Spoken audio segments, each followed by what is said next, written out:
Welcome to A Matter of Perspective with Judge Derwin Webb. I am Judge Derwin Webb, coming to you from the Fraser History Museum. I'm honored today to have a guest that in some circles needs no introductions. But a little background, when I was growing up, I used to watch a cartoon on Saturday mornings in Indianapolis, and the character was named Savoir Faire. And Savoir Faire used to always say, Savoir Faire is everywhere. When I think about that character, I think about our guest today, Miss Tawana Bain. Miss Bain, welcome to our show. Thank you. Thank you for having me. Ms. Bain, you are known in many circles for many different reasons. You wear a lot of different hats. If someone was to ask you what your title would be, how would you title yourself? Multipreneur. Multipreneur? Yeah. I love that. I love that. Now, I know that you are not originally from Louisville, Kentucky. You come by way of New York. How did you make your way to Louisville? Well, I had actually left upstate New York, Rochester, which is where I was born and raised, and landed in Miami. And while in Miami, working in sales, I had a boss that kept asking me to relocate to Louisville. It took her about 3 months. And finally, I came to Louisville to help them expand their marketing program. So here I am. And we are better for it.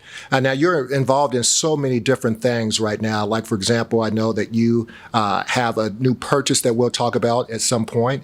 You've been involved in entrepreneurship, minority entrepreneurship, and leadership positions. What hat would you feel is your favorite hat to wear? That's a great question. I love when I'm creating, and so the beauty about the various businesses is I get to get my hands dirty in the very early stages with the heavy lift. But I trust the people around me to do their job. And so I honestly love all the different verticals, but my most favorite part is in the creating, which is probably why I have several, because, I'm off creating the next thing and allowing those that are skilled at what they do to manage and execute. Well, what inspired you to become the person that you are today? What led up to this creativity that you're talking about right now? Honestly, it's interesting you asked that. I don't know that there was necessarily an inspiration. I think it was innate. It's kind of like the young girl that opens her mouth one day and she's like, oh my gosh, my voice is beautiful, or the young man that picks up a basketball and he's like, wow, I've got game. I just happen to know how to create things and not just create them, but create them at a level of excellence. And that, for me, is a gift that I don't take lightly. I'm very grateful that I have the ability to create things that execute well. But I really, truly just look at it as more innate and as a gift. And I try not to sit on that gift. And so I am constantly giving birth to things that I feel I have been called to do. I know that you've been in this community for quite some time now. And right now, we are always talking about the issue of leadership. How do we lead this group into the next phase? I know you have a project that you're working on, how you lead that group into the next phase as well. What is your actual definition of leadership, and how do you think it applies to some of the things that you've always tried to do here? Yeah, I think leaders are actually really those that serve.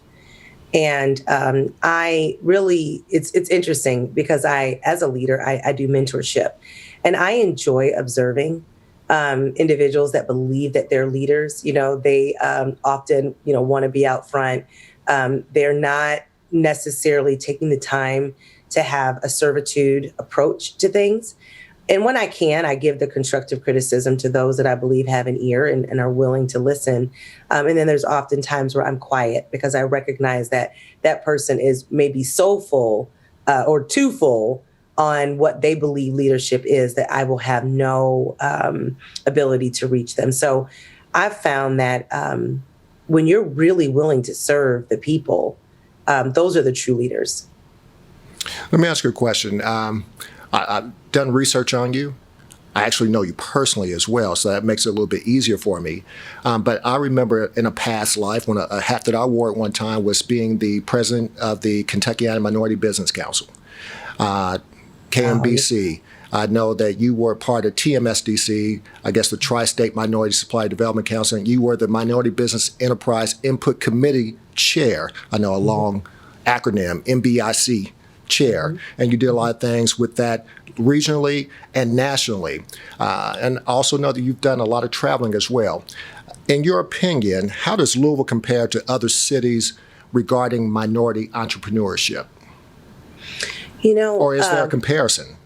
Yeah, well, I mean, I think there are some cities that you might compare us to, and there might be some similarities, but I think the biggest gap for me when I'm comparing Louisville to other major markets is we really have a very, very rich, robust pipeline of minority entrepreneurs that are not well watered, not well tended to. And so that is really intriguing to me. I think back to when I was leading the MBEIC committee with TSMSDC, and some of the difficulties I personally experienced as a Black founder that I did not experience in other cities when I would visit. And so, I'm really hoping that with all of the changes and the discussions that are happening, that we really recognize the depth, the excellence, the capabilities of our minority businesses, and especially our Black-owned businesses, because we've got a rich pipeline and it's untapped. And I think it's, definitely time that we do so. Let me ask you a question. I know that the mission of the council was to be a conduit to corporate America and back and forth. What do you think that corporate America needs to know, the biggest thing that corporate America would need to know about minority enterprises? Well, the reality is corporate America, they do know a lot about, minority business enterprises. I think what I would say to corporate America, I would specifically talk to those in position to bring on more minority businesses. Don't forget why you're there. Understanding, especially if you are someone that looks like me, please do not forget to utilize that seat to open up the door for Black and brown businesses, women-owned businesses, LGBT businesses, so on and so forth. So I would just ask them not to forget. They spend a lot of time in meetings, a lot of time at conferences and trainings where they're learning about the many businesses that exist and what our needs are. But sometimes they become so absorbed in the shiny things that they overlook very capable business owners that should absolutely be within their supply chain. I'm going to switch gears just a little bit and talk about an event that has traditionally been around Derby time, the Derby Diversity and Business Summit. I've heard a lot about that. I haven't had the opportunity to attend myself, but for those who have not been in attendance, tell me about it. First of all, tell me why you decided to create that opportunity for people, and tell me what the purpose is and what the vision is going forward with that. Sure. Well, it's funny because I would often hear that the most segregated time in America was on Sundays, when people are at church. And what I found as a, transplant to Louisville, that really my experience with the most segregated time in America was at the Kentucky Derby. It was absolutely baffling to me that there was a white Derby and a Black Derby. And even more baffling that when I brought it up, especially in the white community, they didn't have a clue as to what I was talking about. I mean, it was way over their head. And so, as you mentioned earlier, I've done quite a bit of travel, networked in a lot of the minority certification agencies, conferences, events. So I had gained a decent amount of social capital. And in speaking with my contacts, began to plant the seed and ask, I understand that you may not view our state as progressive as it relates to diversity, but I think that I can get creative and I can innovate around one of the most iconic sports in the world. And if I get this thing off the ground, would you participate? And it was really intriguing at the number of people that were very, very interested. And so I had the opportunity when Procter & Gamble finally gave me the nod to say, I'm going to eliminate this black versus white, not versus, but black or white derby thing.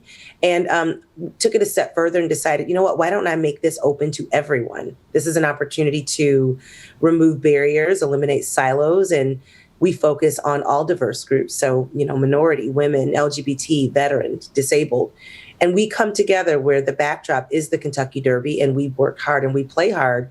And ultimately, Derwin, my goal with this conference is to drive unity and make economic impact simultaneously.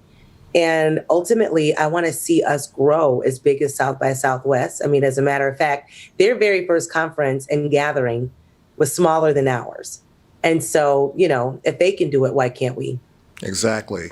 I'm going to assume that you're having it on for this year.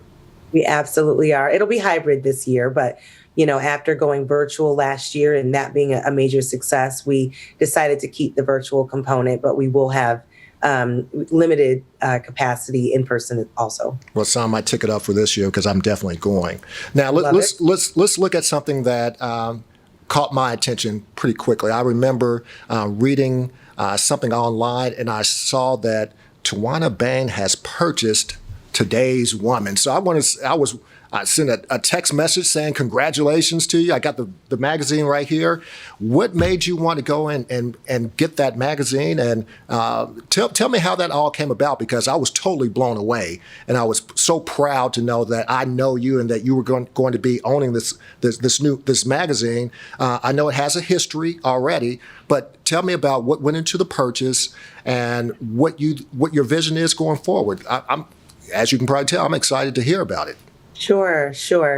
And I'm excited to tell it. I mean, honestly, it's been a lot of fun for me. I certainly did not wake up one day and I want to own a magazine. It's been a dream of mine for a long time, but I do have a lot of irons in the fire. And that was just one of those things that I did not have the bandwidth to create from ground zero.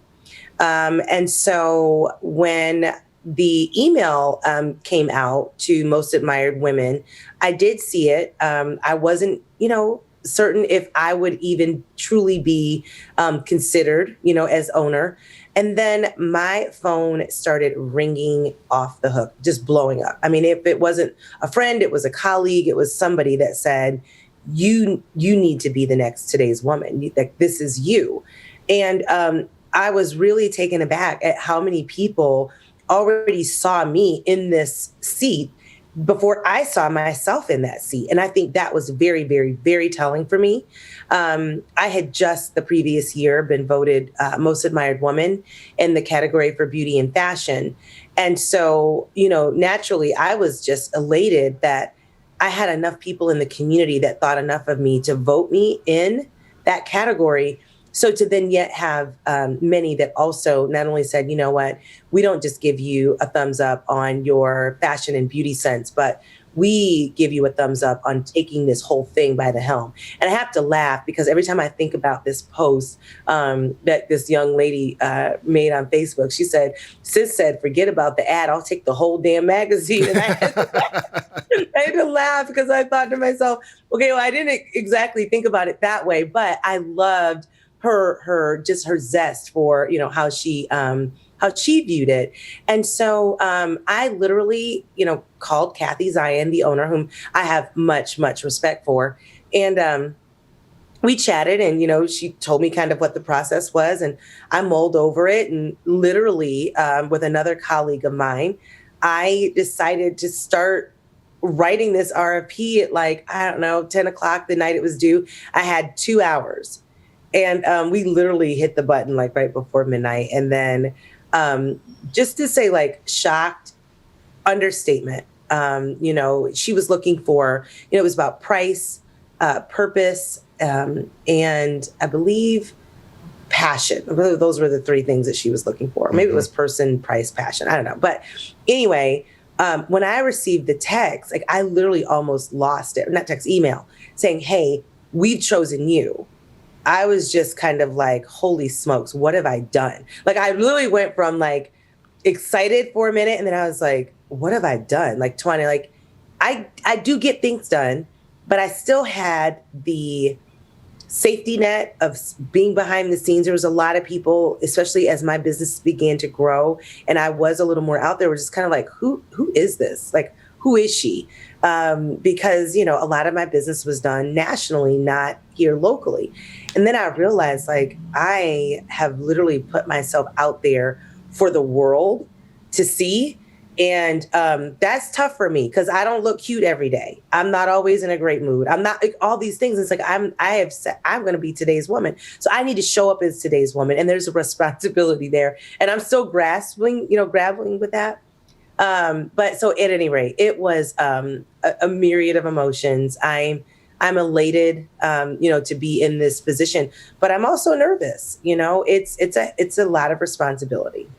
Let me tell you this, and I can't express my sincere appreciation for knowing you, and I know the grind that you've been on, and I cannot be more happy for you for this purchase because I know what it's taken to get you to this point.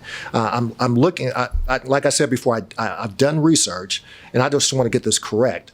I'm looking at something that talks about enterprising woman to watch. I'm looking at your most admired 2020 most admired woman, the GEDDI business that you're running. Obviously, the Today's Woman. I'm looking at an article from Louisville Business First. I'm looking at all these things that talk about you and give you accolades. Obviously, in a lot of people's standards, you would be considered successful. I know that my coach used to always talk about success is measured in many different ways. How do you define success? I think success is being able to sleep at night. You know, I think people want and go after things, and you can accomplish the world. But if you can't live with yourself and if you can't sleep at night, you're not really successful. You're just, it's a facade. And so I'm going to assume that you consider yourself successful then. I do. Okay. I do, because I can sleep at night, Okay. Whether it was one business or 30. That's what's important to me. And I tell people all the time, and I say this to my children, especially when they'll, call me and say, oh, I did this or I did that. And listen, I'm by no means an angel. I'm not perfect. I've certainly made my share of mistakes along the way, probably created some sour grapes here and there as well. But the reality is the choices that we make sometimes is asking yourself that question, like, is it worth it? And so I think real success is having the ability to lay down without any assistance, go to sleep, and have peace, peace of mind. So that to me is success. Well, anytime I have an interview with someone, variously I will ask people questions about that person. And so I let some people know who my guest was going to be this week. And I heard one person say that you reminded them where you were basically Louisville's Oprah. Who are your role models, and who do you try to mimic to be what you are and what you're trying to give back to the community? Yeah, I have so many role models in this community. I don't know if you all are familiar with Yvonne West. I admire that woman. I admire her integrity. Nikki Lanier, God knows. I mean, this woman pours so much. Keisha Dorsey, Phoebe Wood, I have strong admiration for her. Rebecca Wood with GLI. I have a lot of women that I admire, but I don't have any that I try to mimic because being a woman is hard enough, and trying to keep all that I have going is hard enough. And so trying to emulate somebody else just doesn't work for me. I like, to be comfortable. And in order to be comfortable, I have to be holistically me. And I like me. I think I'm a pretty cool person. I think, I've I've got a good heart, a good, purview into the world. And so trying to be someone else just makes no sense. However, if I do see a woman that I think is amazing, rather than try to be her, I'll try to get to know her. Now, we talked about role models earlier. You said that you mentor people. I know that you consider yourself a role model. I do. What do you think that, I know this is Women's History Month. What do you feel that we need to do more regarding women, not only in this community, but throughout the world, especially during this time of year? That's a loaded question. I would like to see, first I want to start with women, is I really want to see more women have authentic sisterhoods. I'm over the nice, nasty, or I'm not really your friend, unless I'm in your face. So I really want to see more sisterhood, but I also want to see more sisterhood across race, because I think that if we can truly have authentic sisterhoods across race, a lot of the things that we're experiencing in our country will be able to better address and better solve. And then as it relates to just men and how they can help women is supporting that, having those conversations with your daughters, your sisters, your wives, about truly being authentic. And sometimes it's not easy to let our loved ones know that they may be the perpetrator for why it's not authentic.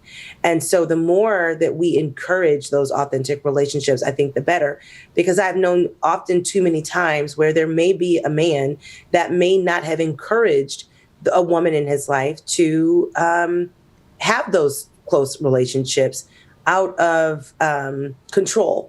But I want to see men encourage women more, and I want to see women go after and be hungry for authentic relationships. So, and when I say cross-race collaboration, I'm not talking about just at work. The three tables that you occupy, your social tables, your personal tables, and your professional tables, really having authentic sisterhoods around those three tables that you occupy. What's the best advice you've ever been given? Laser focus. Laser focus? Laser focus. Okay. You have attained a lot. You're very successful. People look up to you. Go back to your 10-year-old self.